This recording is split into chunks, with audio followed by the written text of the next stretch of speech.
예수 그 이름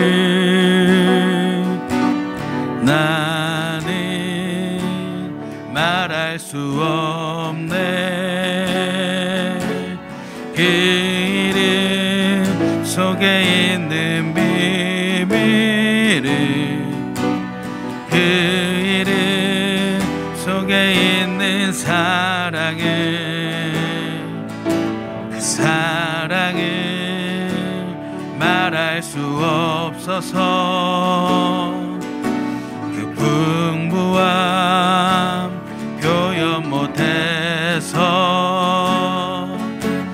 비밀이 되었네. 그 이름 비밀이 되었네. 사람들과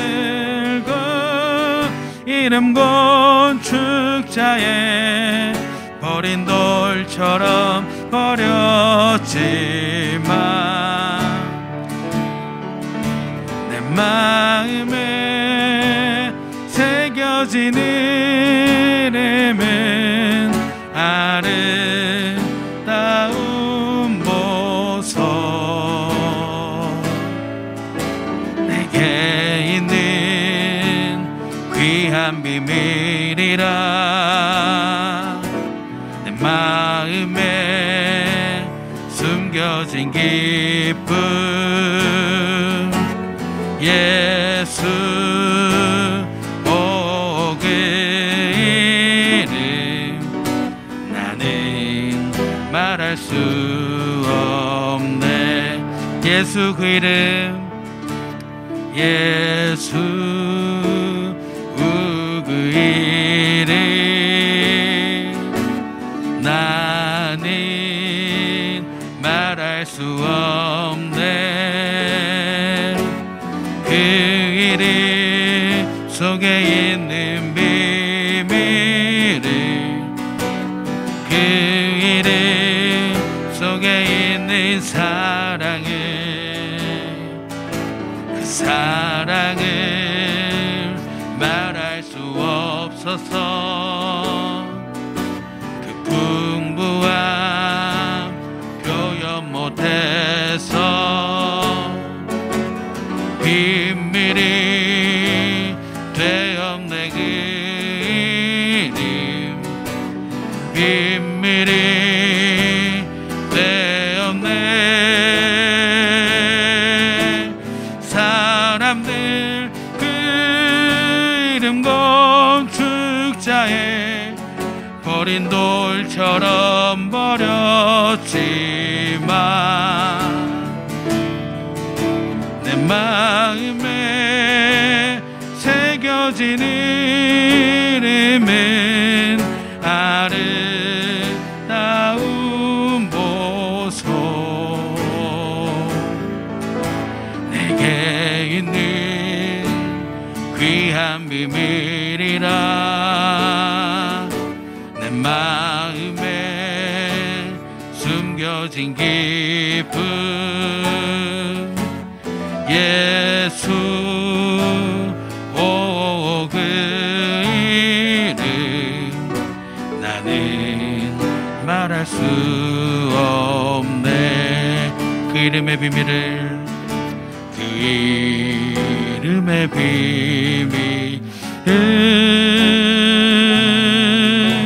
그 이름의 사랑을, 그 이름의 비밀을, 그 이름의 비밀을, 그 이름의 사랑을.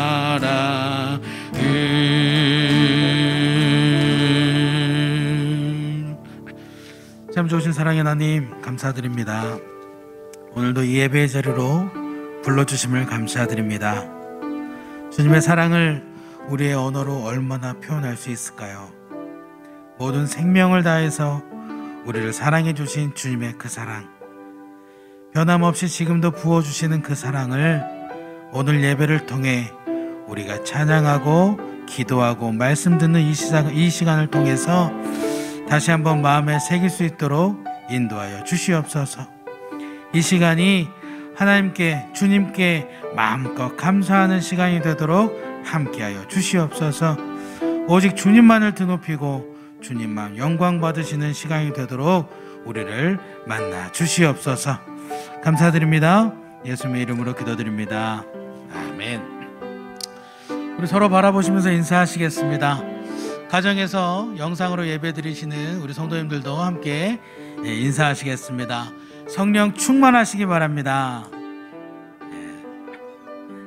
오늘 예배를 통해서, 오늘 예배를 드리면서 우리가 주님의 사랑을 깊이 새기는 시간이 되기를 바랍니다. 우리 주님께서는 그 생명을 주시기까지 우리를 사랑하십니다. 언제나 변함없이 우리를 사랑하시면서 우리와 함께 하시고자 하십니다. 오늘의 예배, 지금 비록 코로나로 인해서 우리의 몸이 자유롭지는 못하지만, 우리가 여기서 모든 성도님들이 함께 할 수는 없지만 동일하게 우리를 사랑하시면서 은혜 베풀어 주시는 우리 주님을 꼭 만나서 주님과 함께하는 그런 예배가 되기를 축복합니다.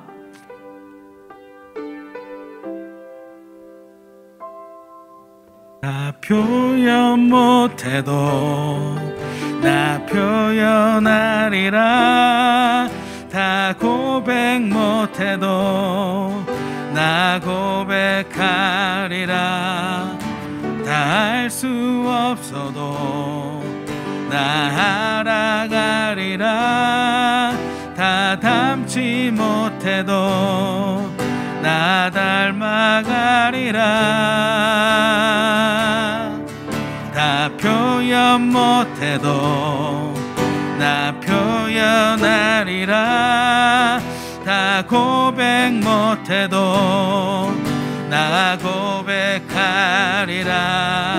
다 할 수 없어도 나 알아가리라.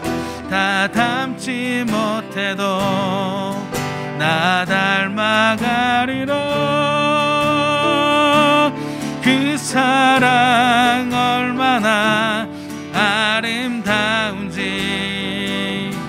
그 사랑 얼마나 날 부욕해 하는지, 그 사랑 얼마나 크고 놀라운지를, 그 사랑 얼마나 나를 감격하게 하는지, 다 표현 못해도 다 표현 못해도 나 표현하리라. 다 고백 못해도 나 고백하리라. 다 할 수 없어도 나 알아가리라.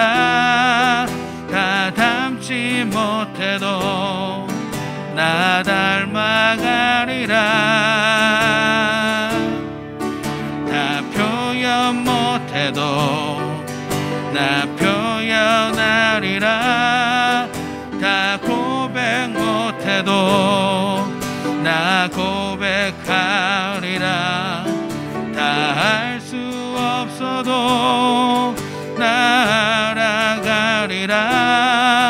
다 닮지 못해도 나 닮아가리. 아멘.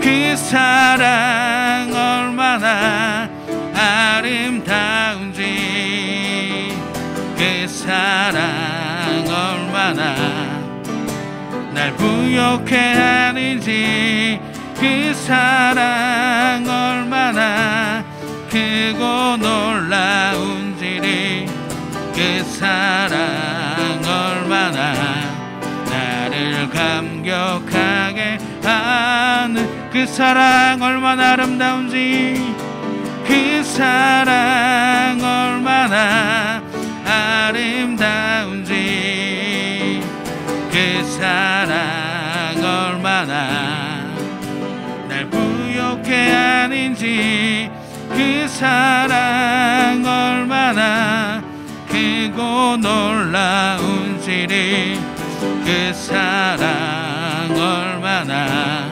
나를 감격하게 하는 그 사랑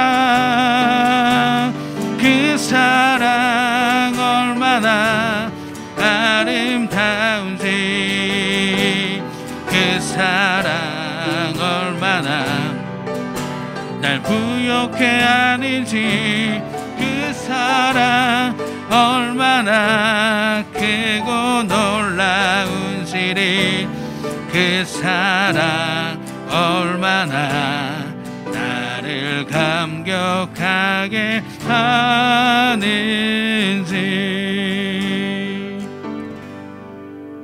아멘.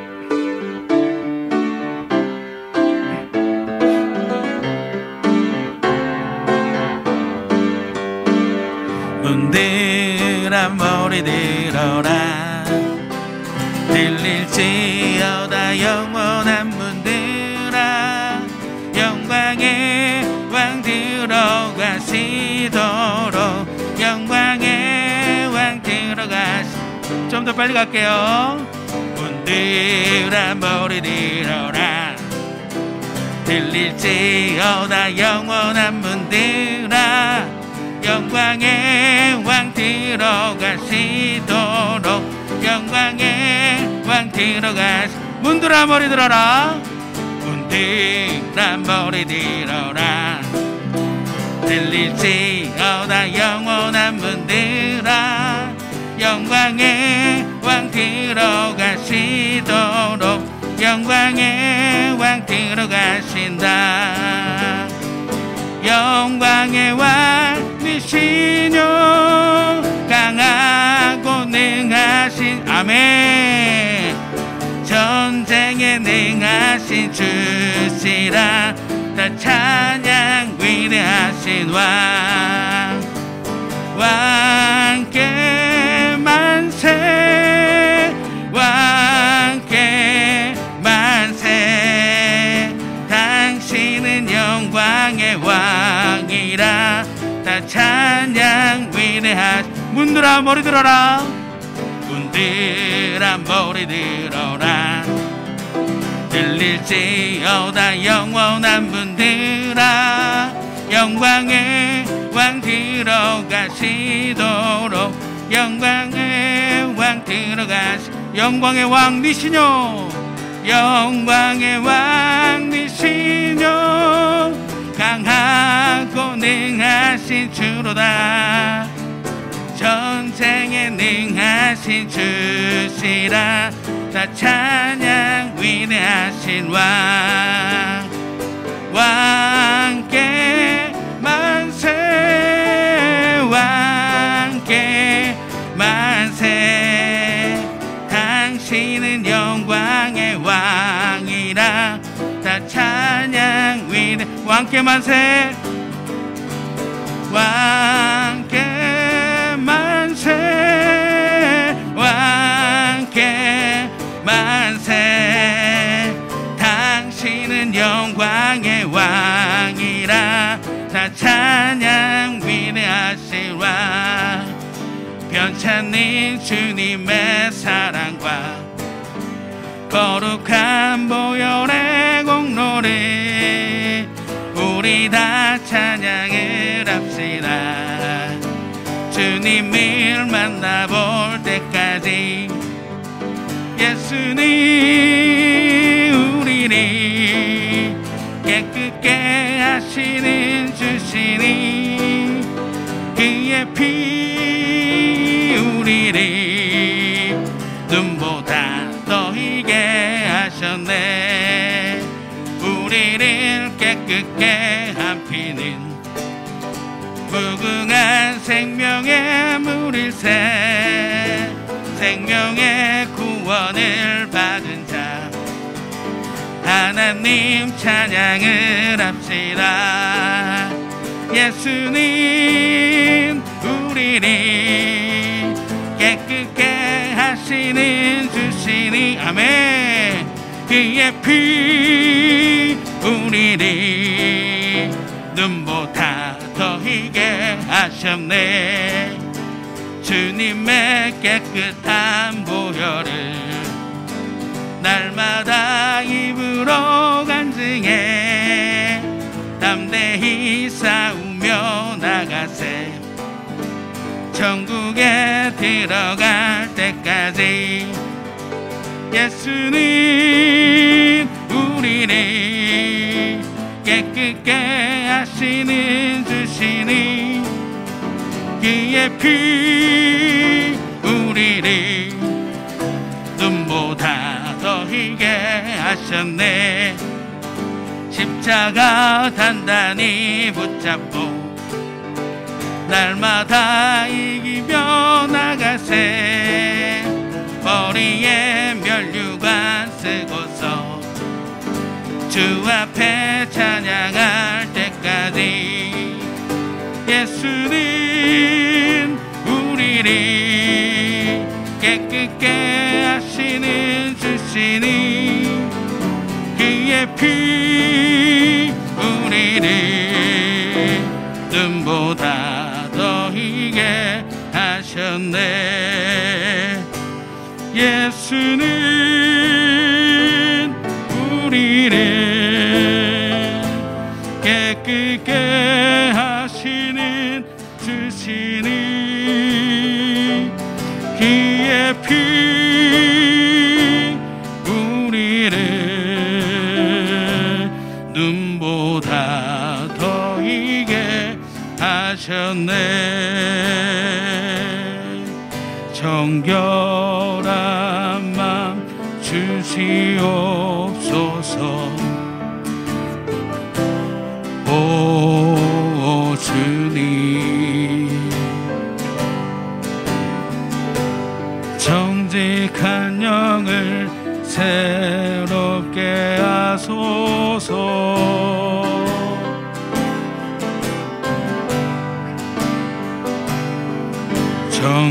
정결한 맘 주시옵소서. 오 주님, 정직한 영을 새롭게 하소서.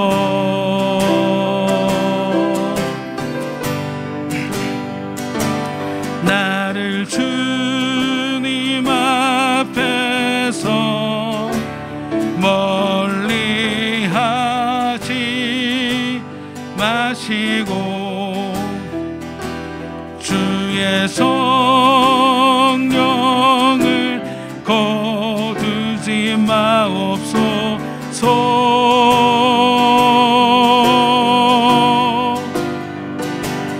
그 구원의 기쁨 다시 회복시키시고 변치 않는 맘 내 안에 주소서. 나를 주님 앞에서 멀리하지 마시고 나를 주님 앞에서 멀리하지 마시고 주의 성령을 거두지 마옵소서.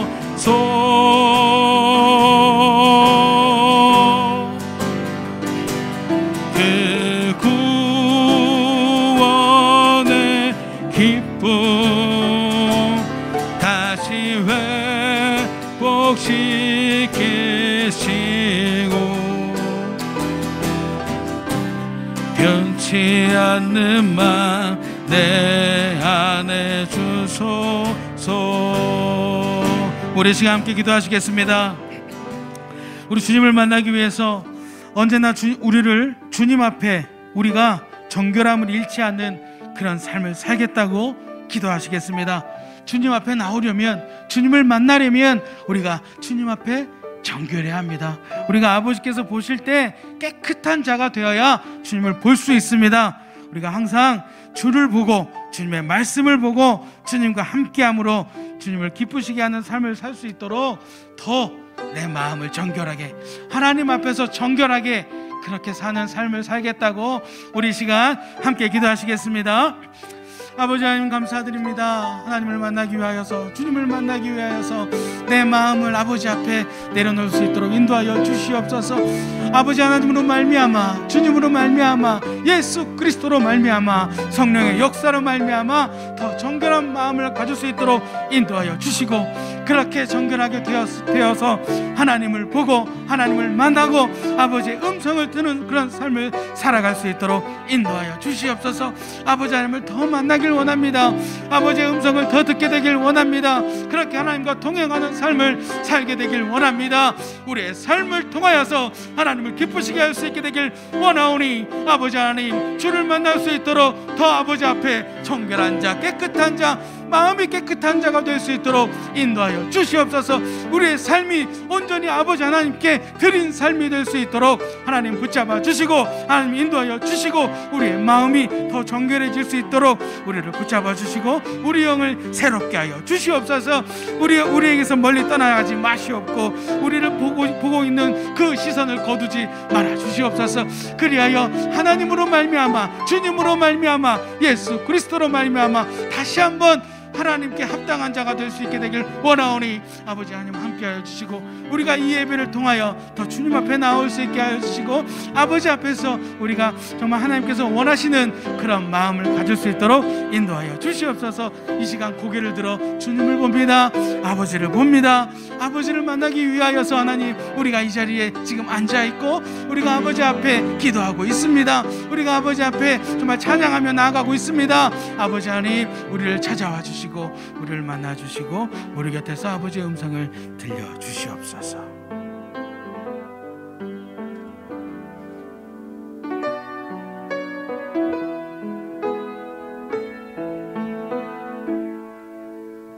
고개 들어 주를 맞이해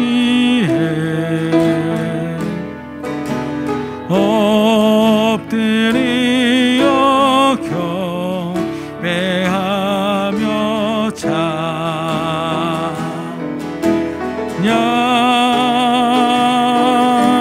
왕의 위엄을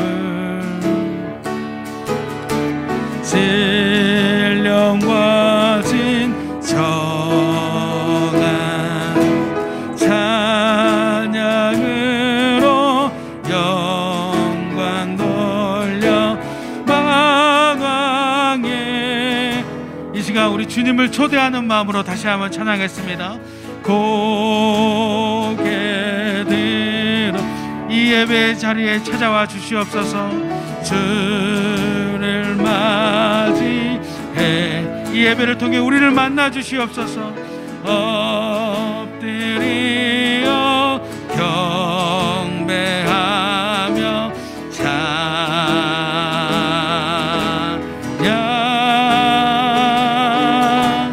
왕의 위엄.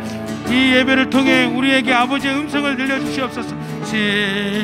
신령과 진정 우리 마음속 보좌의 주인이 되어 주시옵소서.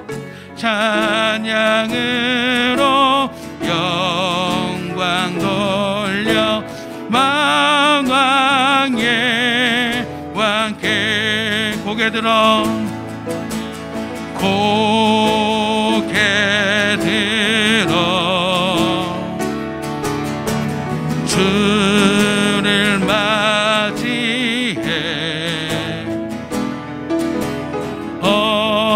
엎드려 경배하며 찬양 주님께 영광 왕의 위엄을 신령과 진정한 찬양으로 영광 돌려 만왕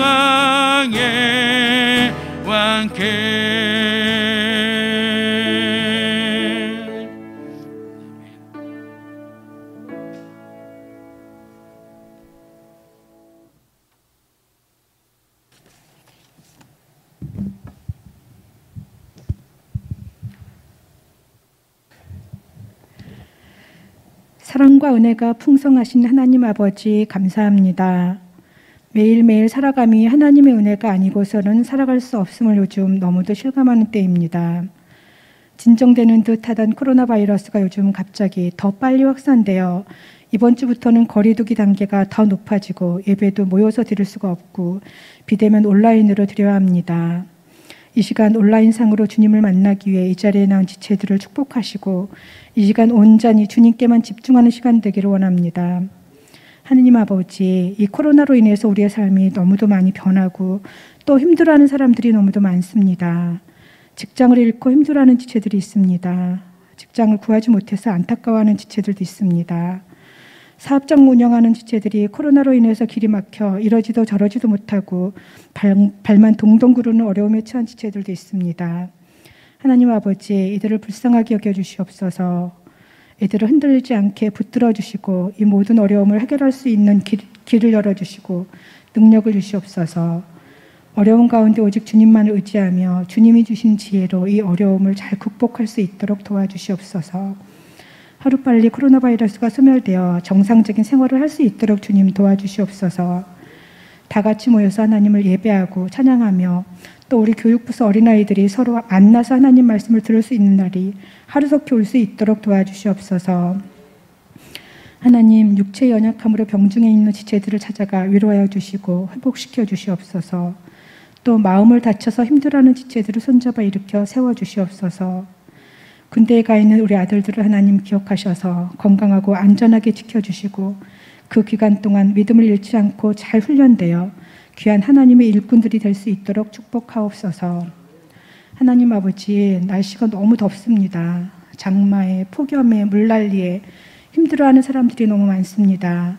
모두 슬기롭게 잘 해결하고 일어설 수 있도록 도와주시고 이 더위에 연로한 우리 권사님, 집사님들을 건강하게 이겨내도록 지켜주시옵소서. 공부하는 수험생들도 하나님 더위에 지치지 않고 끝까지 최선을 다할 수 있도록 지켜주옵소서. 지금도 주님 말씀에 순종하여 세계 열방에서 주님 말씀을 전하는 선교사님과 그 가정을 지켜주시고 그 사역 위에 하나님의 역사와 은혜를 풍성하게 내려주셔서 하나님의 말씀이 세계 곳곳에 땅끝까지 전해지게 하옵소서. 오늘 박보빈 목사님을 통하여 하나님 말씀을 듣습니다. 우리 마음 가운데 하나님 자정하셔서 성령 충만하게 하시고 우리에게 주시는 하나님 말씀이 우리에게 능력 있는 말씀이 되게 하시고 하나님의 은혜를 깊이 경험하고 그 말씀대로 살아가는 귀한 시간 되기를 소망합니다. 감사드리며 예수 그리스도 이름으로 기도드립니다. 아멘.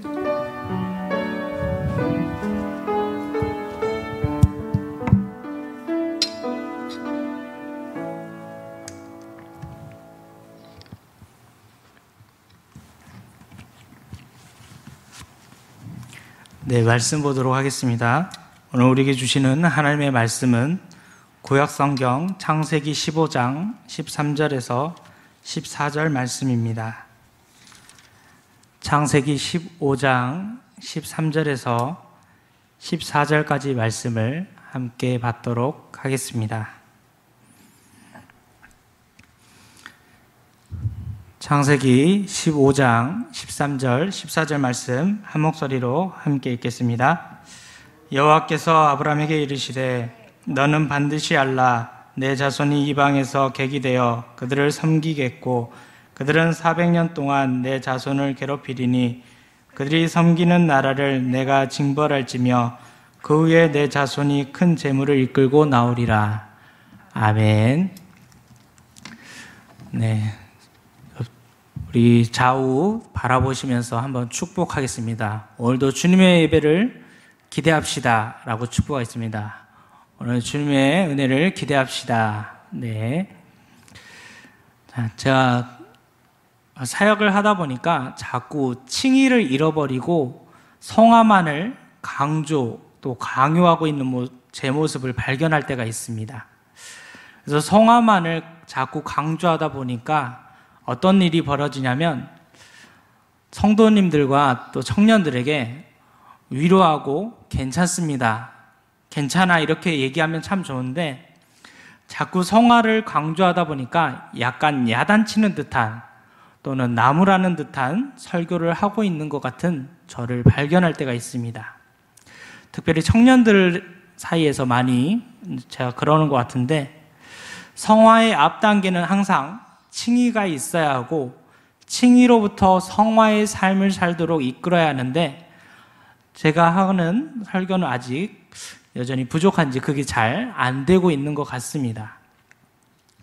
오늘도 말씀을 이렇게 전하지만 이 말씀이 성화의 단계에서 여러분을 나무라기 위해 하는 설교가 아님을 이해하시고 하나님이 우리를 의롭다 하시는 그 칭의로부터 다시 시작하고자 합니다.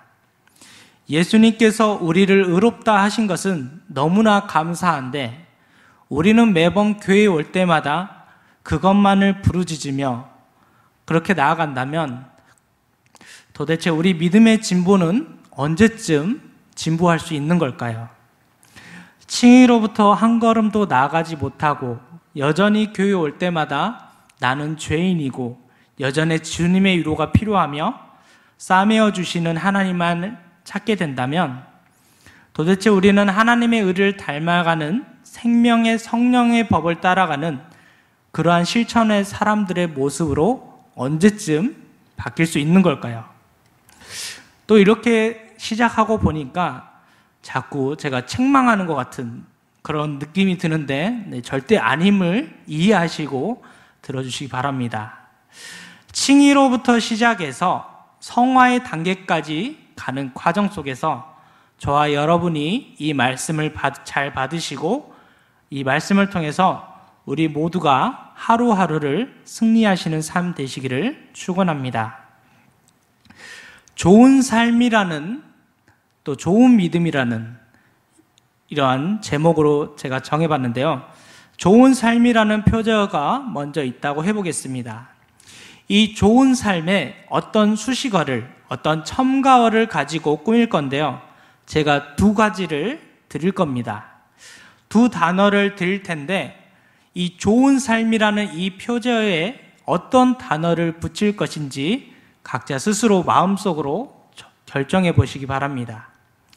첫 번째 단어는 쾌락입니다. 이 좋은 삶에 쾌락이라는 단어를 붙일 것인지, 두 번째 단어는 의미입니다. 이 좋은 삶에 의미라는 단어를 붙일 것인지, 여러분 한번 생각해 보셨습니까? 여러분 무엇을 붙이셨습니까? 아마 대부분은 제가 생각할 때 정말 일반적이라면 쾌락보다는 의미를 붙였을 거라고 생각합니다. 누구든 쾌락을 좋은 삶의 수식어로 붙이지는 않을 듯 합니다. 그런데 세상은 좋은 삶이라는 가치를 의미에서 찾기보다는 실제로 쾌락이라는 단어에서 찾습니다. 보통 사회학자들이 그렇게 쓰고요. 또 심리학자들도 마찬가지입니다. 그들이 연구하는 연구 속에서 좋은 삶, 행복한 삶, 가치가 있는 삶이라고 정의할 때 그들이 항상 어떤 바로미터를 가지고 논하게 되는데 의미를 가지고 논하지 않고 항상 쾌락을 가지고 논합니다. 우리가 학자도 아니고 일반적인 사람인데도 좋은 삶을 쾌락과 연결시키지 않고 의미와 연결시켰는데 왜 그렇게 사회학자들과 심리학자들은 좋은 삶을 쾌락과 연결시키는 걸까요? 그들이 말하기를 의미는 너무나 주관적이기 때문에 어떤 척도를 낼 수 없다고 해서 그렇다고 합니다. 반면에 쾌락은 어느 정도의 평균 측정값이 가능하므로 쾌락이라는 것을 좋은 삶을 나누는 것에 바로미터로 쓴다고 합니다. 이렇게 생각해 보면 조금은 이해가 되는 것 같습니다. 또 한번 예를 들어보겠습니다. 나에게는 정말 의미가 있는 것인데 누군가에게는 정말 가치가 없는 것이 있습니다. 여기 대부분 부모님이시기 때문에 이런 것을 경험해 보셨을 거라고 생각됩니다. 특히 남자 아이들을 둔 부모님이라면 더욱더 경험해 봤을 것입니다. 아이들이 학교에 갔다가 또는 직장에 갔다가 밖에 나갔다가 집에 왔는데 자기 방이 깨끗하게 정리가 되어 있는 거죠. 여러분이 치우셨을 것입니다. 그럴 때 아이들이 집에 들어와서 자기 방을 보고 기분이 좋을까요? 아니면 기분이 나쁠까요? 우리가 생각하기에는 어지러진 방이 깨끗해졌으니까 기분이 좋을 거라고 생각하는데 반반이긴 하지만 아이들이 사춘기가 지나는 시점에서 화를 낼 때가 가끔 있습니다. 왜냐하면 아이들은 각자 자기가 의미 있는 장소에 그것을 놔둔 것인데 지금 그것이 사라진 것이거든요. 또는 아이들이 의미 있게 생각하는 그것이 정리하면서 버리면서 치우면서 없어진 것입니다.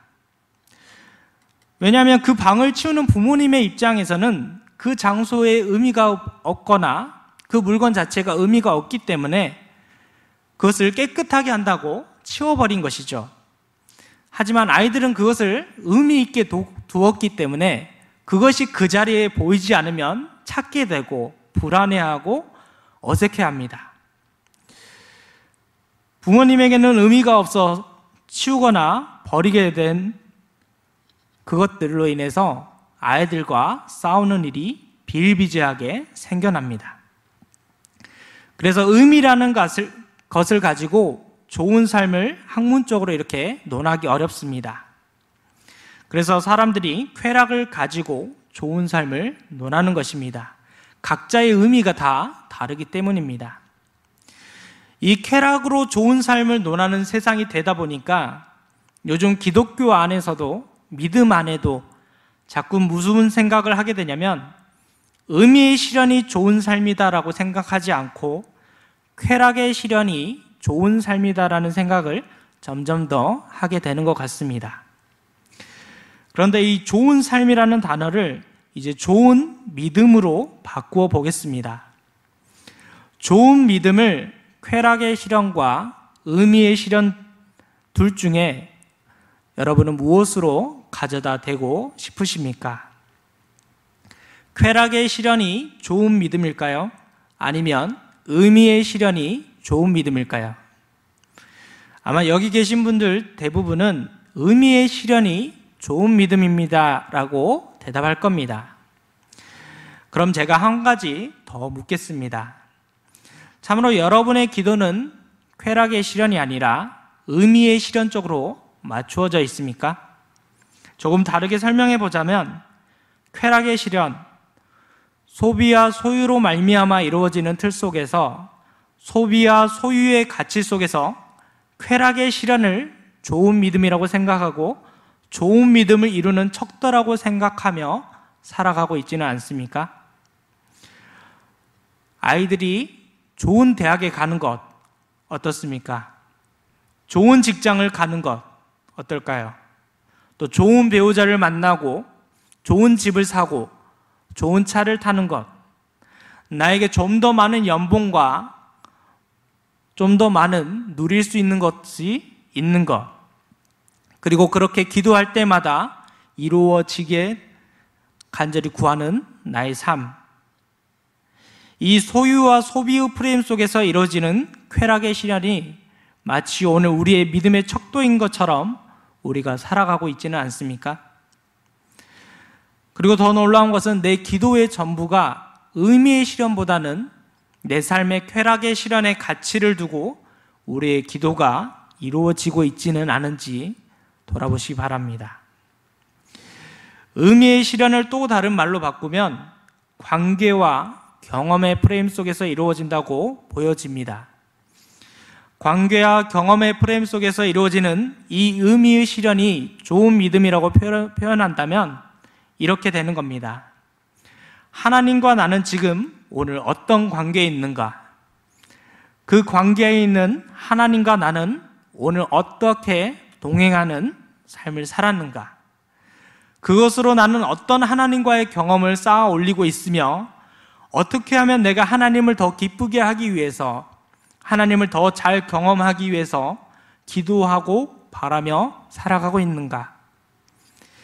이것이 의미의 실현 속에서 좋은 믿음인데, 사실 우리가 이것을 위해 기도하는 사람이 얼마나 될까요? 저를 포함해서 생각보다 이렇게 우리가 많이 기도하지 않을 것입니다. 우리는 쾌락을 좋은 삶에 붙이지도 않고 쾌락의 실현을 좋은 믿음이라는 단어에 붙이지도 않으면서도 결국에는 살면서 의미를 좋은 삶에 붙이지 않고 살고 의미의 실현을 좋은 믿음에 붙이지 않습니다. 오히려 쾌락의 실현 쪽으로 우리의 마음을 뺏겨가고 있는, 그리고 마치 쾌락이 더 많이 실현된 사람이 더 큰 믿음을 가지고 살고 있는 것처럼 살아가고 있는 우리에게 정말로 안타깝지 않을 수 없습니다. 제가 짧은 시간이지만 지금까지 목회 생활을 하면서 가장 안타까운 것이 하나 있습니다. 그게 뭐냐면, 교회에서 간증 집회를 한다고 사람을 불렀을 때 정말로 세상적인 기준으로 봤을 때 성공한 사람만을 부르는 겁니다. 참 이상하지 않습니까? 그 세상적으로 성공한 사람이 하는 말이, 와서 간증 집회하면 나는 예수 믿어서 잘 되었어요, 나는 예수 믿어서 부자가 되었습니다, 이런 비슷한 얘기를 늘 합니다. 충분히 그럴 수 있고 그 믿음이 나쁘다고 평가하고 싶지는 않습니다. 그런데 그 간증이 맨 앞에 앉아 있는 사람들 중에서는 시장에서 오늘 하루 10,000원어치도 못 팔고 예배드리러 오는 그 할머니 권사님들을 저주받은 인생으로 만들어버립니다.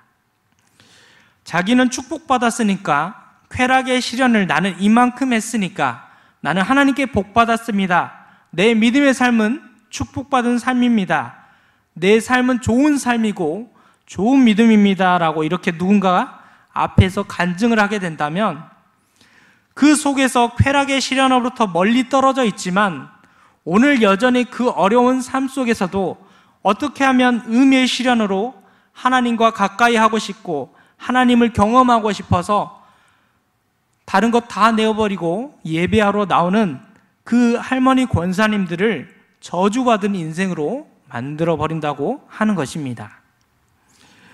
교회 안에서조차 무언가 믿음이 부족한 사람, 잘못된 믿음의 사람, 좋지 않는 삶을 사람으로 만들어버린 듯한 모습을 제가 교회 안에서 목회자로 살아가면서 많이 봐왔습니다.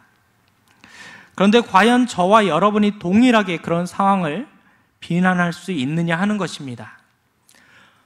어떻게 보면 저와 여러분도 마찬가지로 똑같은 사람인데 나도 그렇게 되는 게 복이다라고 생각하며 살아가고 있는데, 하나님과 내가 지금 어떠한 관계에 있는 게 복이 아니라 내가 오늘 어떤 소유와 소비를 통하여서 쾌락을 실현했는지가, 내가 얼마나 누리고 있는지가 내 삶 속에서 아주 쉽게 이게 바로 복이야 라고 생각되어 버리는 것이죠. 우리는 이것을 다시 한번 생각하면서 하나님 앞에 나아가도록 회개해야 할 것입니다. 이해를 돕기 위해서 한 가지 더 예를 들어 설명해 보겠습니다. 고3인 어느 학생이 대학 입시를 준비한다고 1년 동안 교회를 거의 오지 않은 학생이 있었습니다. 그리고 수능이 끝나고 1월쯤 지나서 서울대 입학증을 가지고 교회에 옵니다. 그 친구를 본 많은 교회의 권사님들과 장로님들이 그 친구를 보면서 하나님의 은혜다 이렇게 얘기하는 겁니다. 여러분, 이게 맞는 말일까요?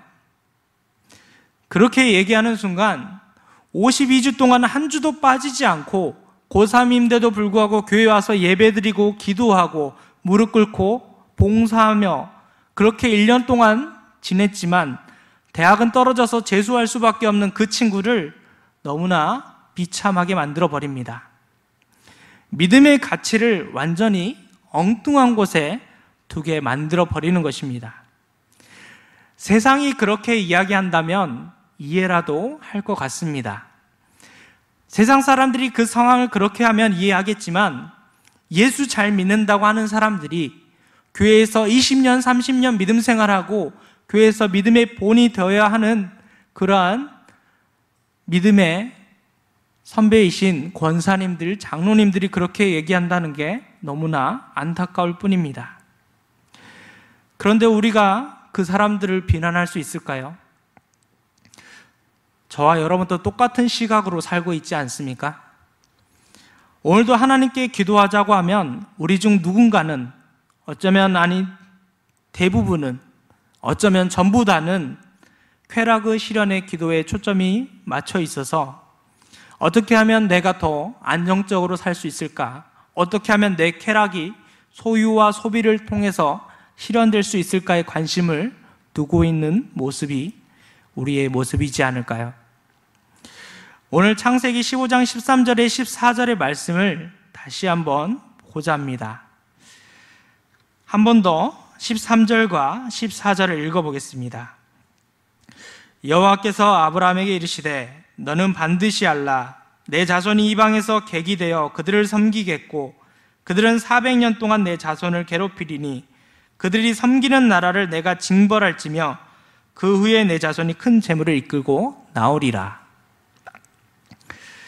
쾌락의 실현이라는 측면에서 이 13절만 본다면 이것은 이해할 수 없는 구절입니다. 왜냐하면 반드시 알라. 내 자손이 나그네가 되고 그들을 섬기고 400년 동안 괴롭힘을 당하겠다고 얘기하고 있습니다. 그럼 쾌락의 실현에서 이것은 절대 복이 아닌 겁니다. 굉장히 불편한 말씀이 되는 거죠.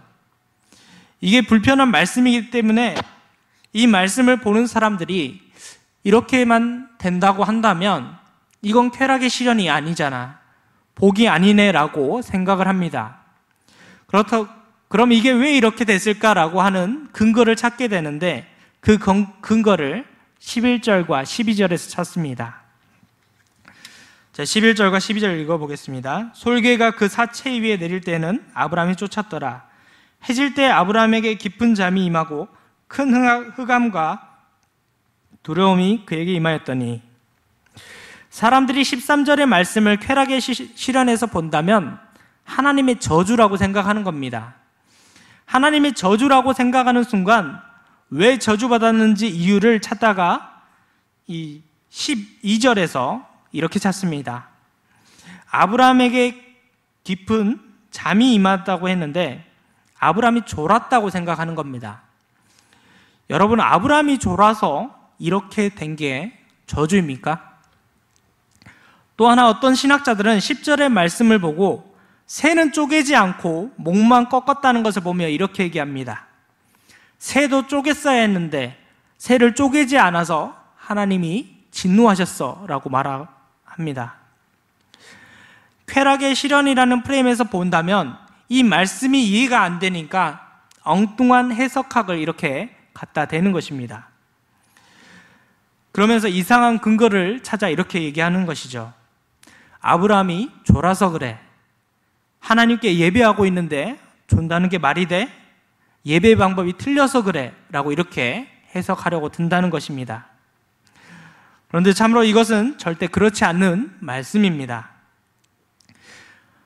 아브라함에게 잠이 임한 것은 하나님이 아브라함에게 깊은 잠이 주신 것이고, 새를 쪼개지 않는 이유는 레위기법의 작은 동물, 특히 새는 목만 꺾어서 올려놓으라고 했기 때문에 레위기법의 저촉도 안 될 뿐만 아니라 아브라함에게 깊은 잠이 임하였다라는 이 표현은 하나님의 오심이 더디 오고 있음을, 그리고 하나님의 오심이 가장 깊은 어둠 속에서 등장하는 극적인 효과를 위해 쓰인 것이지 아브라함이 졸았다는 것을 굳이 끄집어내기 위해서 쓴 것이 아닙니다. 쾌락의 실현에서만 이 말씀을 보려고 하니까 자꾸만 이상한 해석을 가지고 말씀을 보려고 하는 것입니다. 그런데 이 말씀을 의미의 실현이라는 관점에서 보면 이 말씀이 의미가 발견이 됩니다. 그런데 이 말씀의 의미를 발견하려면 다른 것을 좀 더 살펴봐야 합니다. 창세기 37장에 보면 요셉이 나옵니다. 요셉의 별명은 꼼쟁이죠. 요셉이 형들에게 팔려서 애굽으로 갑니다. 요셉이 형들에게 또 팔려 애굽으로 가는데 39장 3절에 보면 요셉을 보고 형통했다라고 표현하고 있습니다. 그리고 23절에도 또 형통했다라고 표현합니다. 쾌락의 시련이라는 관점 속에서 이것을 보면 요셉이 형통했다는 것이 말이 안 됩니다. 형들에게 지금 팔려서 종이 되었고 그곳에서 또 팔려가는 것이 어떻게 형통한 겁니까? 또한 거기서 누명을 쓰고 감옥에 가는 것이 어떻게 형통하다고 말할 수 있는 겁니까? 쾌락의 시련이라는 입장에서 보면 이건 절대 형통하지 않는 것입니다. 그러니까 사람들이 이것을 이해하기 위해서 또 한 번 엉뚱한 해석을 갖다 댑니다. 이후에 요셉이 총리가 되는 것을 보고 이렇게 얘기합니다. 봐, 보디발의 집에서 요셉이 경영학을 배웠기 때문에 그렇게 된 거야. 그가 이집트의 콥티커를 어떻게 알았겠어? 거기서 콥티커를 배웠겠지. 그리고 감옥에 갇혀서 감옥 간수장을 한 걸 보고 이렇게 또 표현합니다. 그곳에서 떡 맡은 관원장과 술 맡은 관원장을 만났지 않습니까? 이 사람들은 소위 말하면 정치인들, 고위 공직자들이죠. 그 고위 공직자들을 만나서 정치학을 배웠다고 표현합니다. 그래서 좋게 표현하자면 요셉이 경영대학원을 다니고 정치대학원을 다녔다고 해석합니다. 그래서 그곳에서 형통했다는 것을 인정하려고 합니다. 이게 무슨 말도 안 되는 해석일까요? 정말로 우리 하나님이 능력이 없으셔서 요셉에게 정치학을 가르치고 경영학을 가르쳐야만 요셉을 애굽의 총리로 만들 수 있는 겁니까? 얼마나 믿음이 없었으면 그렇게 해야만 그렇게 된다고 얘기하는 건지 모르겠습니다. 진짜 하나님에 대한 믿음이 있다면 그거 다 없어도 하나님이 하시고자 하면 어떻게든 하나님이 하실 수 있는 것이죠.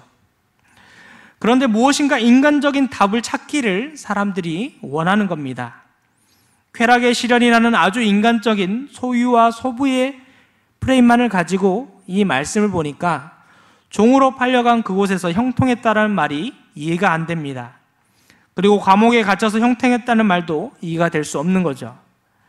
우리의 삶도 마찬가지입니다. 내 삶에 고난이 닥칠 때 그 고난을 통하여서 내가 형통하다라고 말할 자신이 우리에게 없습니다.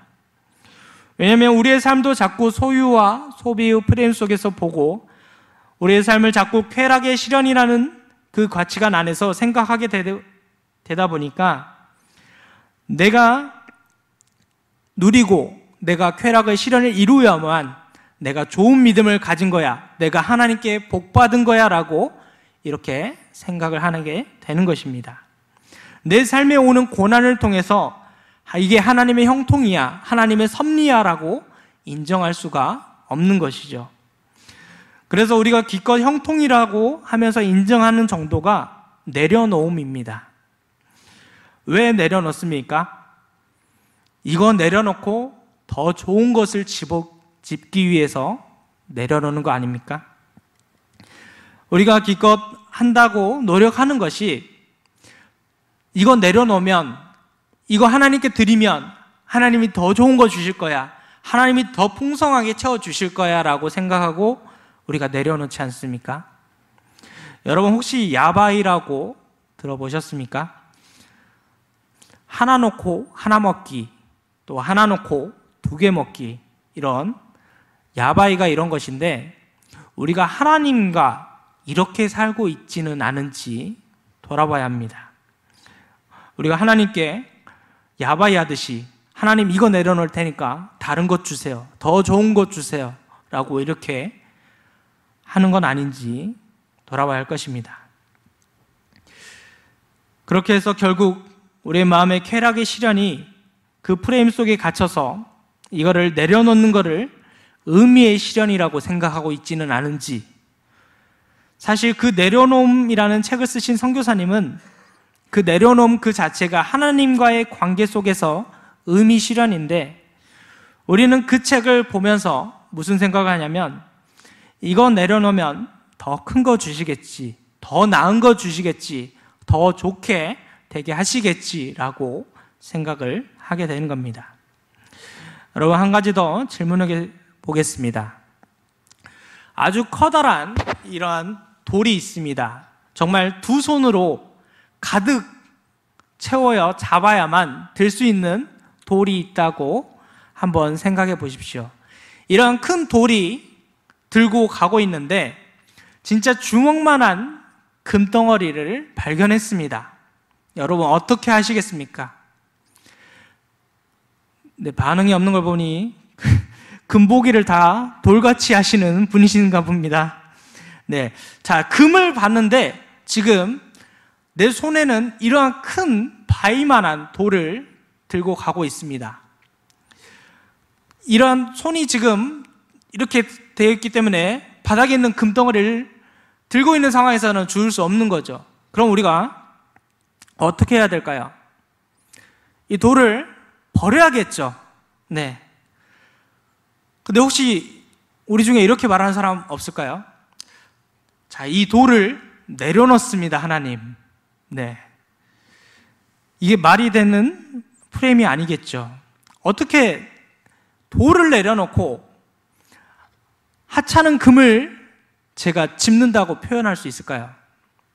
금을 봤으면 이 돌은 던져버리는 거죠.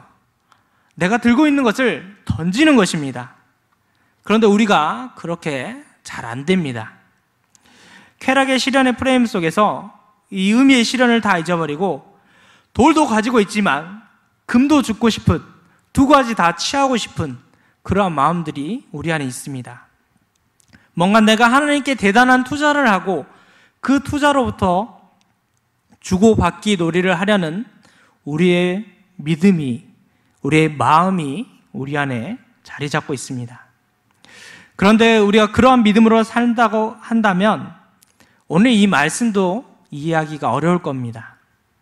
창세기 39장 3절과 23절에 그 형통하다는 말도 이해가 되지 않을 것입니다. 창세기 15장 13절 14절을 의미의 실현의 프레임에서 봐야 하는데 그렇게 보려면 전체적인 맥락을 우리가 가지고 있어야 합니다. 왜 전체적인 맥락에서 보는 게 의미의 실현이 되냐면 우리의 삶도 마찬가지이기 때문입니다. 저의 삶을 하나하나 끊어보면 결국에는 저도 의미의 실현보다는 쾌락의 실현에 마음이 가 있을 때가 많은 것이 사실입니다. 그런데 삶을 길게 보다 보면 쾌락의 실현이라는 것이 의미의 실현이라는 것과 부딪히는 곳이 굉장히 많이 있음을 보게 됩니다. 여러분, 세월을 한번 돌이켜 보십시오. 나의 쾌락의 실현의 순간에 의미의 실현이 된 순간이 있는지를 한번 생각해 보십시오. 이거 참 어려운 것 같습니다. 그런데 쾌락이 실현되지 않는 순간에 의미가 실현된 경우가 많이 있습니다. 그래서 긴 프레임에서 보면 의미 실현이라는 접근이 가능하게 됩니다. 오늘 본문도 마찬가지입니다. 13절에 보면 내가 이 방에서 객이 되어 종살이 하겠다라고 되어 있습니다. 쾌락의 실현에서만 본다면 이건 저주이지만 창세기 15장 13절의 말씀을 의미의 실현이라는 관점에서 보면 창세기 45장 5절에서 8절이 보입니다. 그 내용이 뭐냐면 요셉이 형들에게 이렇게 고백하는 겁니다. 하나님께서 나를 당신들보다 먼저 보내셨습니다. 이 말씀이 우리에게 보여지는 순간 의미의 실현이라는 측면에서 39장 3절과 23절의 그 형통이라는 단어가 드디어 이해가 되는 것입니다. 요셉이 총리가 되는 것은 의미의 실현이 아닙니다. 우리는 요셉 본문을 수도 없이 보면서 요셉이 총리가 되는 것에서 의미를 찾으려고만 했습니다. 사실 근데 그것은 쾌락입니다. 실제적인 의미는 총리가 되는 것이 아니라 형들을 만나고 난 다음에 형들에게 요셉이 하는 말, 하나님이 당신들보다 나를 먼저 보내셨습니다라고 말하는 곳에서 의미 실현이 있는 것입니다. 그리고 더 나아가 46장에 보면 야곱이 그 가족들 70명을 데리고 이집트로 애굽으로 오게 됩니다. 이 오는 장면에서 창세기 15장 13절이 이루어지는 것입니다. 그런데 잘못 이해하면 이 13절의 말씀을 쾌락의 실현에서 저주의 본문으로 이해해버린다면 창세기 46장은 저주의 실현이 되어버리는 것입니다. 야곱이 70명의 가족들과 함께 이집트로 오는 것을 통하여서 4대만의 장정만 60만 명을, 또 전체로 보면 약 200만 명이 넘는 민족으로 성장하게 되는 놀라운 은혜가 하나님을 통해서 이루어집니다. 이것이 바로 의미의 실현입니다. 이 의미는 아담 때부터 주어져 있던 것인데 계속 실패하고 있었던 생육하고 번성해라, 땅에 충만해라는 그 말씀이 계속해서 실패되고 있다가 창세기 15장으로부터 46장으로 넘어가면서 성취되는 장면을 보게 되는 것입니다. 이것이 바로 의미의 실현입니다. 고난의 연속인 것 같은데 형통이라는 말이 이해되지 않고 종살이하게 된다는 것이 복이라는 것이 이해가 되지 않는데, 결국에는 창세기 46장으로 넘어가면서 더 넘어가 출애굽기 1장을 통해 이것을 보게 된다면 이 전체의 이야기가 쾌락의 실현이 문제가 아니라 하나님께서 하나님의 백성들과 함께 하는 의미의 실현이 되는 이야기였음을 우리가 알 수 있습니다. 그 안에 있었던 모든 고난의 순간도 우리가 의미의 실현이라는 폭 안에서 이해할 수 있는 폭이 생겨나게 되는 것입니다. 이제 말씀을 정리하고자 합니다. 우리의 삶도 그렇지 않을까 생각됩니다. 언제까지 우리가 쾌락의 실현만을 외치고 살겠습니까? 내가 조금 더 소비하고 조금 더 소유하는 것에 언제까지 우리의 마음을 빼앗기고 그렇게 조금 더 소유하고 소비하는 그 단계에 올라가는 것이 마치 내 믿음의 성장인 양 그렇게 재고 살 것인가 하는 문제입니다. 그렇다고 해서 무소유로 살라는 이야기가 아닙니다. 사는데 필요한 것이 꼭 있어야겠죠. 또 풍족할 수 있다면 더 좋을 수도 있을 것입니다. 하지만 저와 여러분의 삶이 이 쾌락의 실현에 머물러 있는 신앙이 아니라 쾌락의 실현을 넘어서 의미의 실현의 신앙이 되시기를 축복합니다.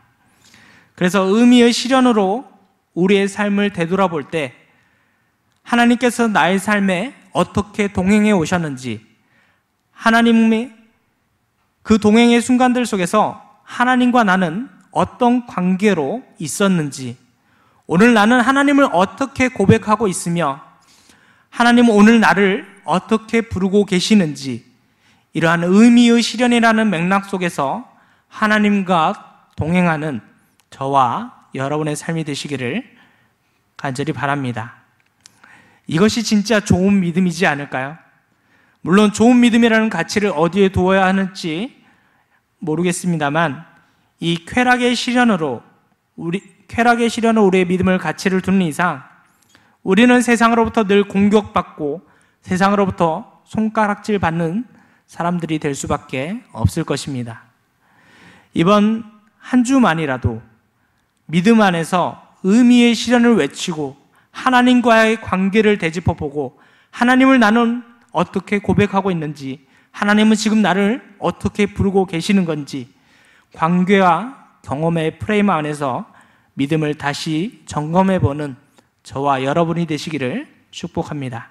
함께 기도하겠습니다. 사랑의 많으신 하나님 아버지, 오늘도 우리를 부르시고 또한 우리를 성화의 길로 인도하시는 그 주님의 부르심에 우리가 믿음으로 반응하며 나아가기 원합니다.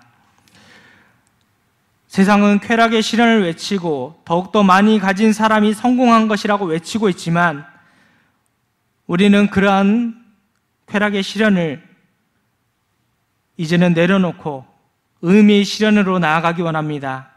하나님과의 관계를 다시 한번 돌아보게 하시고 나는 지금 하나님을 어떻게 고백하고 있는지, 또 하나님은 나를 어떻게 부르고 계시는지 그것을 다시 한번 생각해 보며 관계와 경험 안에서 의미의 실현을 이루어가는 우리 모든 일산영문교회 성도들이 될 수 있도록 인도하여 주시옵소서. 거룩하신 예수님의 이름으로 기도드립니다. 아멘.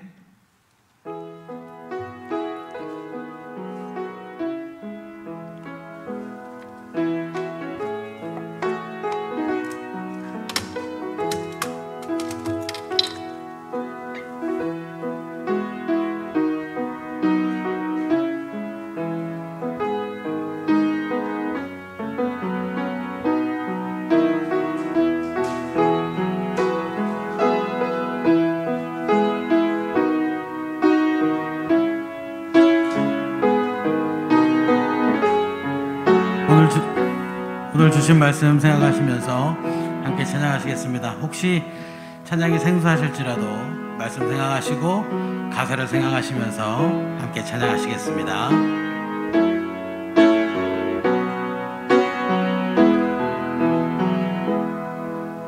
주를 기다립니다.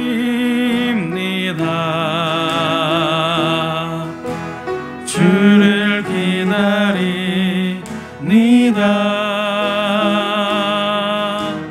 어제도 오늘도 주님 생각에 하루를 보냅니다. 우리의 삶이 이러기를 바랍니다.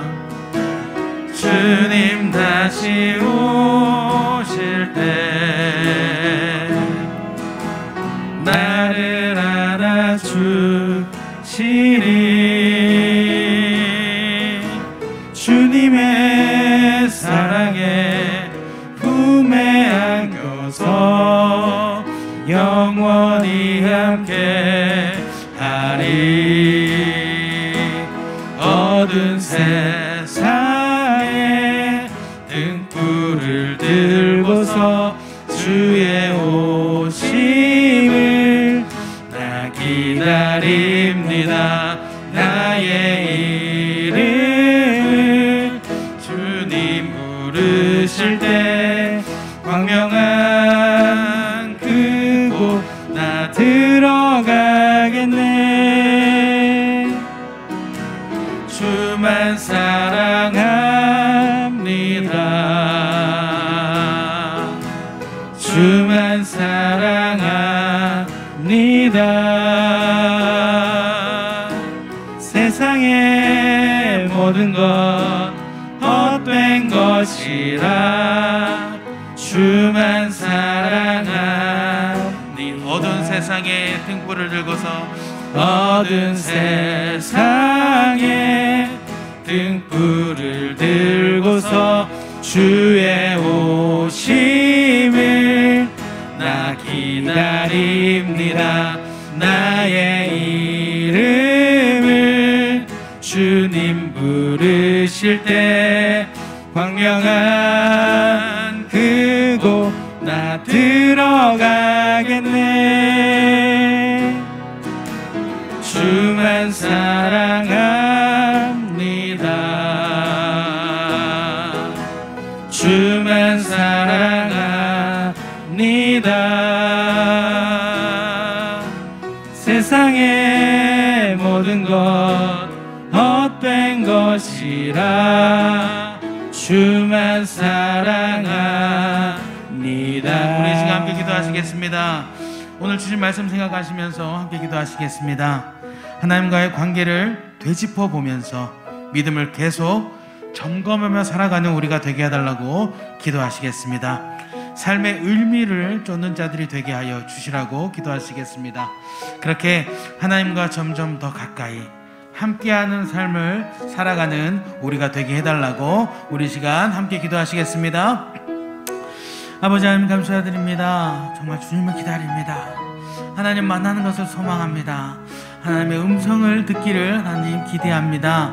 아버지 하나님, 우리가 세상을 살면서 정말 하나님의 뜻이 무엇인지, 하나님께서 우리에게 하시고자 하시는 그 말씀이 무엇인지, 원래 우리를 향하여서 갖고 계신 하나님의 뜻이 무엇인지 우리가 그것을 쫓게 하여 주시옵소서. 주 하나님 보는 것을 쫓게 하여 주시옵소서. 하나님과 함께하는 삶을 살아가는 우리가 되기를 원합니다. 날마다 순간마다 하나님을 기다리게 하여 주시옵고, 날마다 오늘도 주님만을, 하나님만을 생각하는 우리의 삶이 되게 하여 주시옵소서. 이 세상의 모든 것들은 다 헛된 것이고 우리는 오직 하나 진실된 하나님의 것만을 하나님 보기를 원합니다. 아버지께만 우리가 집중될 수 있게 되길 원하오니 하나님, 우리가 하나님 볼 수 있게 하여 주시옵고, 특별히 오늘 말씀을 통하여서 알게 하신 대로 하나님 이 세상의 것을 쫓지 않고 하나님을 쫓는 우리가 되게 하여 주시옵소서. 믿음을 생각할 때, 또 하나님을 생각할 때 내가 기분 좋은 것을 따라가는 것이 아니라 정말 하나님께서 원하시는 그 삶의 의미가 무엇인가를 하나님 우리가 더 생각하게 하여 주시옵고, 그것을 마음에 새기며 살아갈 수 있도록 인도하여 주시옵소서. 그렇게 하나님과 더 점점 가까이 살아가는 삶을 되게 살기를 원합니다. 그렇게 하나님을 더 점점 닮아가는 삶을 살게 되기를 원합니다. 그렇게 하나님과 더 함께 호흡하고 하나님과 동행하는 우리의 삶이 되길 원하오니 하나님 함께하여 주시옵고, 날마다 순간마다 언제나 하나님 만나는 것을, 주님 만나는 것을 소망하는 우리가 될 수 있도록 인도하여 주시옵소서. 또한 그렇게 소망할 때마다 내 곁에 찾아오시고 나에게 말씀하여 주시며 내 옆에서 나를 만나주시는 그 주님을 볼 수 있는 축복을 허락하여 주심으로 말미암아 오늘도 하나님과 함께 호흡하고 하나님께서 나에게 말씀하신 그대로 살아가는 우리의 삶이 될 수 있도록 인도하여 주시옵소서. 나에게 말씀하시는 그 하나님의 음성에 우리의 귀가 열려있게 되길 원합니다. 언제나 우리를 향하여서 말씀하시는 그 하나님 보게 하여 주시옵고, 나를 찾아오시는 그 하나님 우리가 손잡게 하여 주시옵소서. 나를 향하여서 역사하시는 그 하나님과 항상 호흡하는 삶을 살아가는 아버지의 백성 될 수 있게 되길 원하오니 하나님 함께하여 주시고 아버지 인도하여 주시옵소서. 하나님 감사드립니다.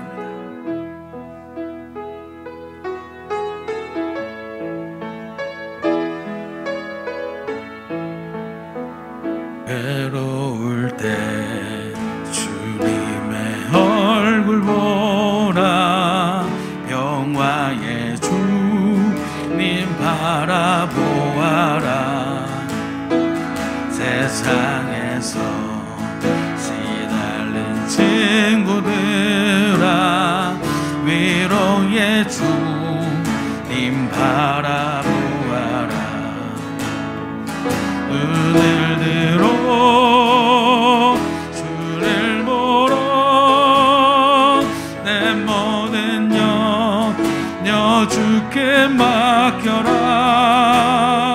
슬플 때에 주님의 얼굴 보라. 사랑의 주님 안식 주리라. 힘이 없고 내 마음 연약할 때 능력의 주님 바라보아라. 주의 이름 모든 자는 힘주시고 늘 지켜주시리. 눈을 들어 주를 보러 내 모든 염려 주께 맡겨라. 슬플 때에 주님의 얼굴 보라. 사랑의 주님 안식 주. 눈을 들어 주를 보라. 눈을 들어 주를 보러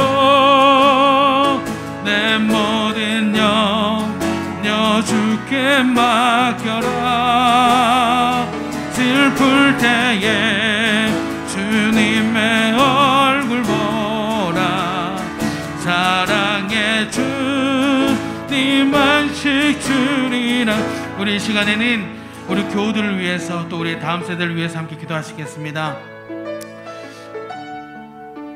우리 환우분들의 치료 회복과 또 경제적으로 어려운 가정들을 위해서 함께 기도하시겠습니다. 또 우리 다음 세대를 위해서 기도하실 텐데요, 우리가 괴로울 때 주님을 바라보면 해결해 주십니다.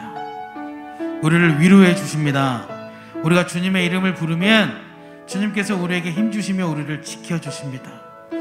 우리가 주님께 염려를 맡기면 우리에게 안식을 주십니다. 우리 이 주님을 의지해서 지금 우리 환우분들 찾아가 주셔서 위로해 주시라고, 함께 해 주시라고, 힘 주시라고, 지금 경제적으로 어려움을 당한 그 가정을 찾아가 주셔서 하나님께서 그 가정에 평안을 주시라고 우리 그렇게 기도하시겠습니다. 또 우리 다음 세대들 만나 주셔서 하나님으로 말미암은 믿음, 하나님으로 말미암은 비전을 가지고 이 세상을 하나님 안에서 커가는 아이들 되게 해달라고 우리 이 시간 우리 환우분들을 위해서, 우리 교우들을 위해서, 우리 다음 세대를 위해서 같이 기도하시겠습니다. 아버지 하나님 감사드립니다. 이 시간 우리가 함께 이렇게 목소리를 모으고 마음을 모으고 뜻을 모아서 기도할 수 있는 시간 허락해 주시면 감사드립니다. 괴로울 때 우리 주님을 보면 주님께서 평화를 주십니다. 내가 힘이 없고 내가 연약할 때 우리에게 능력 주십니다. 내가 세상에서 너무 괴로울 때 나를 찾아와 주셔서 위로해 주십니다. 우리가 주님의 이름을 부르면 우리를 찾아와 주셔서 힘을 주시고 지켜주십니다. 내 모든 염려를 주님께 맡기면 주님께서 우리를 안식해 주십니다. 이 주님을 의지해서 이 시간 기도합니다. 하나님께서 사랑하시는 우리 일산 영국교회에 하나님 많은 성도님들 가운데 특별히 건강이 허락하지 않아서 이 예배의 자리, 아버지를 만나는 자리, 주님께 나와서 아버지께 기도하는 자리, 주를 찬양하는 자리, 아버지의 말씀을 들으며 기쁘게 예배드리는 이 자리를 지키지 못하는 그런 우리 성도님들이 있습니다. 하나님, 우리 성도님들 찾아가 주시옵소서, 만나 주시옵소서, 함께하여 주시옵소서, 그들의 손을 붙잡아 주시옵소서, 아픈 부분을 하나님께서 바라봐 주시고 아버지께서 만져주심으로 말미암아 그 아픈 부분이 새것될 수 있도록 인도하여 주시옵소서. 그리하여 자리를 박차고 일어나 이 예배의 자리에 우리가 함께할 수 있게 되길 원합니다. 같이 아버지의 이름을 부르짖어가며 함께 기도할 수 있게 되길 원하고 하나님께 영광 돌리며 주를 찬양할 수 있게 되길 원합니다. 아버지의 말씀을 함께 들으며 아버지께서 동일하게 역사하신 것을 체험하고 경험하게 되길 원하오니 하나님 함께하여 주시고 그 가정을 찾아가 주셔서 아버지의 위로 허락하여 주시옵소서. 하나님께서 만나 주시옵소서. 아버지께서 은혜 내려주신 것을 체험하는 가정 되게 하여 주셔서 아버지께서 인도해 주셨다라는 그런 믿음의 고백이 그 가정을 통하여 넘쳐날 수 있게 되길 원합니다. 하나님 만나 주시고 하나님 인도하여 주시옵소서. 또한 아버지께서 사랑하시는 우리 일산 영국교회 다음 세대들, 하나님 이 세상을 짊어가고 다음 세대 가운데 정말 하나님의 은혜를 선포하는 아이들입니다. 아버지 하나님, 그 아이들 가운데 하나님께서 찾아가 주시고 만나 주시고 하나님께서 그 아이들의 마음속에 보좌의 주인 되어 주심으로 말미암아 항상 그 아이들을 인도하여 주시옵고 그 아이들이 꿈을 키워갈 때, 비전을 세워갈 때 하나님의 말씀으로 세워갈 수 있는 아이들 되게 하여 주시옵소서. 예배를 떠나지 않게 하여 주시옵고 하나님을 떠나지 않게 하여 주시옵고 항상 이 교회라는 울타리 안에서 언제나 아버지를 찬양하고 아버지께 예배드리는 아이들로 그렇게 자라날 수 있게 되길 원합니다. 하나님을 보는 아이들 되게 하여 주시옵고 하나님을 인격적으로 만나는 아이들 될 수 있도록 인도하여 주시옵소서. 항상 하나님만 하는 것이 너무나 좋아서 이 아버지의 집을 찾는 아이들 될 수 있도록 인도하여 주시옵소서. 부모님의 강요 때문에 오는 것이 아니라 어쩔 수 없이 오는 것이 아니라 하나님 만나는 기쁨 때문에 오는 그런 아이들 되게 하여 주시옵소서. 하나님 만나는 의미를 알게 하여 주시옵고 하나님과 동행하는 그런 삶을 알 수 있도록 인도하여 주시옵소서. 하나님 만나면 모든 일이 다 해결됩니다. 하나님께서 우리 아이들 만나 주시면 그 아이들이 믿음 안에서 자라날 수 있게 됩니다. 하나님 함께하여 주시옵고 아버지께서 우리 아이들 모두 만나 주시고 그 아이들의 삶 가운데 하나님께서 역사하여 주시옵소서. 아버지의 음성을 들려주시옵고 아버지의 은혜 가운데 거하는 우리 아이들 될 수 있도록 인도하여 주셔서 항상 하나님과 동행하며 하나님을 체험하는 아이들 될 수 있도록 인도하여 주시옵소서.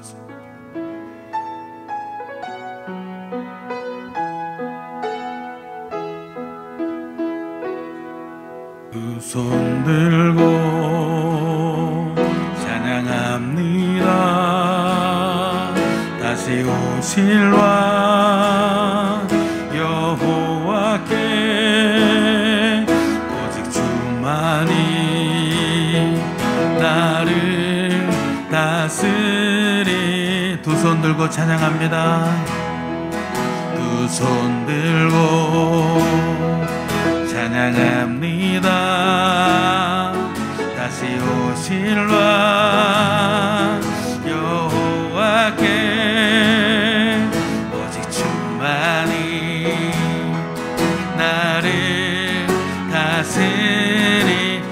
손 들고 찬양합니다. 두 손 들고 찬양합니다. 다시 오실 왕 여호와께 오직 주만이 나를 다스리네.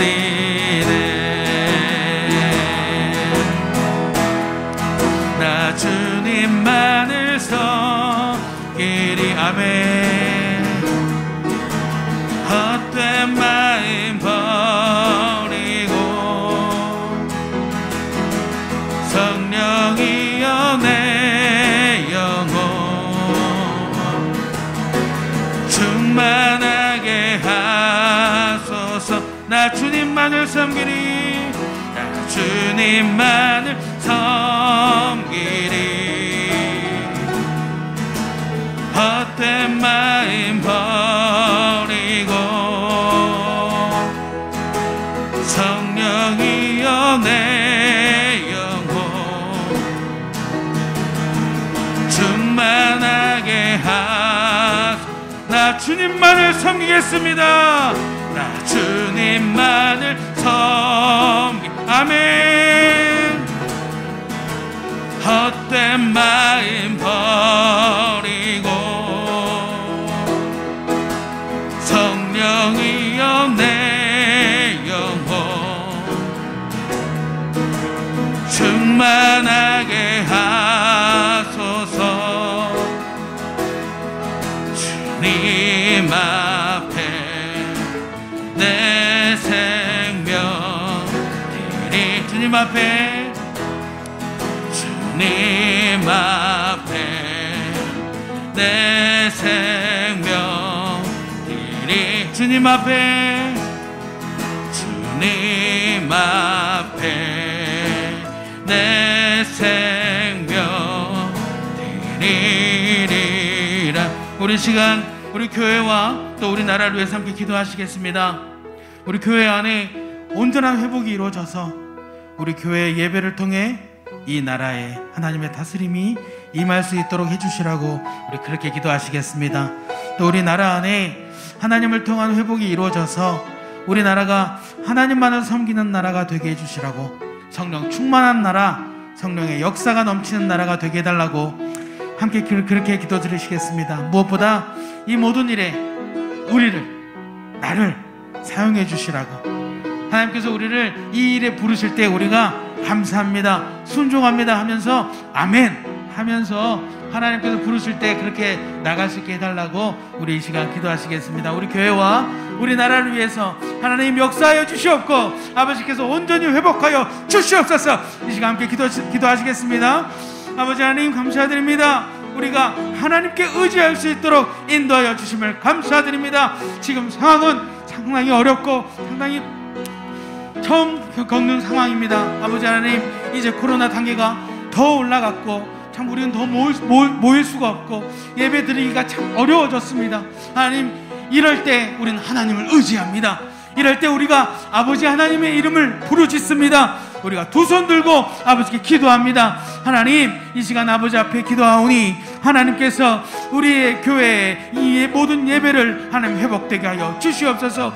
우리가 이제 모든 성도들이 함께 나와서 이곳에서 함께 하나님의 역사하심을 경험할 수 있게 되길 원합니다. 주님의 이름을 부르게 되길 원합니다. 아버지께 예배하기를 원하옵니다. 하나님 함께하여 주시옵고, 지금은 비록 우리가 뼈뿌리 흩어져서 각 가정에서 영상으로 예배를 드리고 있지만 하나님, 아버지를 만나는 이 예배의 자리를 우리가 더 소망하게 하여 주시옵고, 이 예배의 자리에 하나님 나오는 그날을 더 기대하게 하여 주시옵소서. 하나님께서 역사하시면 모든 일들이 다 단번에 한방에 해결될 것을 믿습니다. 아버지 하나님께서 역사하여 주시옵고, 아버지 하나님께서 우리의 예배가 회복될 수 있도록 우리 교회의 모든 상황과 우리 나라의 모든 상황과 온 세계의 모든 상황을 아버지께서 주장하여 주시옵소서. 그리하여 하나님, 우리 일산연목교회 예배가 다시 한번 회복되게 하여 주시옵고, 하나님의 이름을 부르는 예배가 되게 하여 주시옵소서. 또한 우리 교회 안에서 이루어지고 있는 모든 봉사 사역들이 다시 한번 회복될 수 있도록 인도하여 주셔서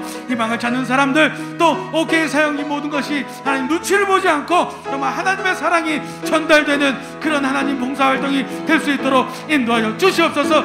그렇게 하나님 이 일산 땅에, 이 마두동 땅에, 이 경기도에, 이 대한민국에 우리 교회를 통하여서 아버지의 일들이 이루어질 수 있게 되기를 원합니다. 아버지의 사랑이 전달되기를 원합니다. 아버지께서 역사하신 것이 우리 교회를 통해서 하나님의 역사들이 전달되기를 원하오니 하나님께서 함께하여 주시옵고 아버지 인도하여 주시옵소서. 또한 우리나라 대한민국이 이제는 하나님을 믿는 나라 되기를 원합니다. 하나님을 아는 자들이 날마다 순간마다 늘어나는 그런 나라 되기를 원합니다. 하나님께서 기쁘시게 사용하는 그런 나라 되기를 원하고 온 세계의 복음화에 우리나라가 앞장설 수 있게 되기를 원합니다. 하나님 함께하여 주시옵고 그렇게 우리나라가 변화되는 곳에 우리 일산연못교회를 사용하여 주시옵소서. 이 자리에 있는 예배하는 아버지의 백성들을 사용하여 주시옵소서. 하나님께서 우리를 부르셨을 때 아버지 하나님 내가 여기 있나이다, 나를 사용하여 주시옵소서라는 그런 믿음의 고백으로, 그런 아멘으로 우리가 하나님 뛰쳐나올 수 있게 되길 원하오니 하나님 함께하여 주시옵고 아버지 만나 주시옵소서. 아버지 역사하여 주시옵소서. 하나님께서 인도하여 주시옵소서.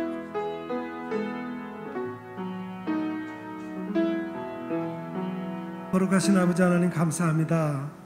이 저녁에도 저희들이 이렇게 한자리에 모여 하나님을 높이 찬양하며 또 간절한 마음으로 기도하게 하시니 참 감사합니다. 오늘도 들은 말씀을 우리 가슴에 새기며 가기를 원합니다.